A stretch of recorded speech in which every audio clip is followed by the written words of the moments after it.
7 ستمبر 2025 جب آسمان پر ہر جانب سرخ روشنی کا راج ہوگا، چاند کو گرہن لگے گا تو بلڈ مون کا ایسا نظارہ دیکھنے کو ملے گا جو شاید آپ نے پہلے کبھی نہ دیکھا ہو۔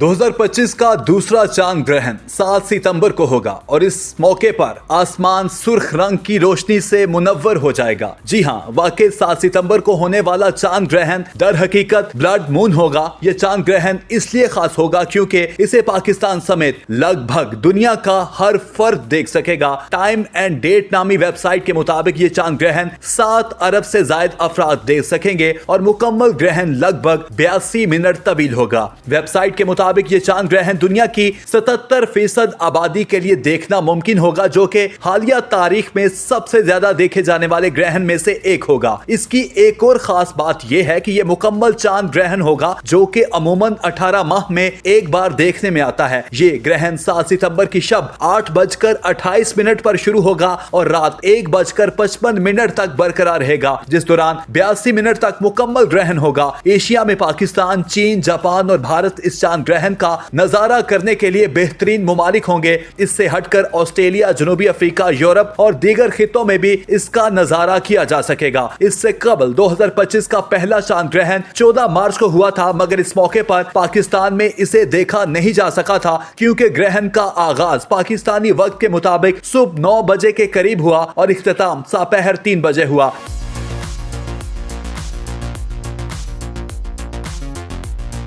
خیال رہے کہ گرہن کے دوران چاند کی رنگت اس وقت سرخ ہوتی ہے جب زمین سورج اور چاند کے درمیان میں آ جاتی ہے، اور اس موقع پر چاند زمین کے سائے کے تاریک ترین حصے میں سے گزر رہا ہوتا ہے، جس سے سورج کی روشنی اس تک براہ راست نہیں پہنچتی۔ سورج کی روشنی جب زمینی فضا میں سے گزرتی ہے تو نیلی روشنی کی نسبت لال رنگ کی روشنی زیادہ مڑ جاتی ہے، اور اس وجہ سے گرہن لگنے پر چاند سرخ رنگ کا نظر آتا ہے، اور اسی وجہ سے اکثر اسے بلڈ مون بھی کہا جاتا ہے۔ ہر چاند گرہن سرخ رنگ کا نہیں ہوتا، تو اس لیے بھی 7 ستمبر کا چاند گرہن خاص ہوگا کیونکہ اس کی رنگت سرخ ہوگی۔ آج کے جدید دور میں بھی سورج اور چاند گرہن سے بہت سی توہمات وابستہ ہیں۔ سورج اور چاند گرہن کے بارے میں متعدد معاشرے افراط و تفریط کا شکار نظر آتے ہیں۔ آج بھی ایسے لوگوں کی کمی نہیں ہے جن کا ماننا یہ ہے کہ چاند اور سورج کو گرہن لگنا ہمارے گناہوں کی سزا ہے۔ یہ قصے کہانیاں صدیوں سے چلی آ رہی ہیں، جن کی ابتدا ایسے کم فہم افراد نے کی جن کا مقصد لوگوں پر اپنے جھوٹے علم کی دھاک بٹھانا تھا۔ یہ سلسلہ سالوں تک جاری رہا، لیکن جیسے ہی سائنسی دور کا آغاز ہوا تو سائنسدانوں نے قمر و شمس کو گرہن لگنے کی حقیقی وجہ کی تلاش شروع کر دی۔